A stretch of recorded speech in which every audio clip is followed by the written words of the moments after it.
वडोदरा के नई कलेक्टर कार्यालय में आज शिनोर तालुका के साधली गांव के लोगों ने वुडा आवास योजना को लेकर जिला कलेक्टर को ज्ञापन सौंपा।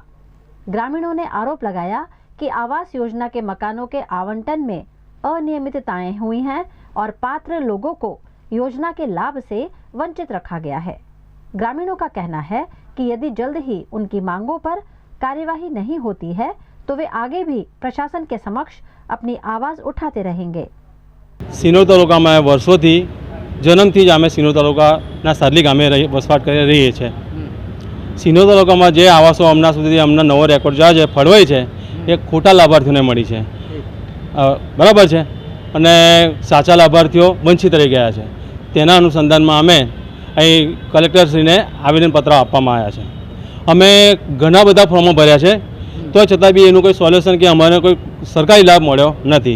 कम के आ वच्चेटिया 5-5 हज़ार रुपया लईने आज आवासों पास करावे छे एना अनुसंधानमां अमर जेवा जे जरूरियातमंदो छे ए लोकोनुं लाभ अटकी गयो छे। एना माटे कोई सरकारी लाभ मळ्यो नहीं अमने।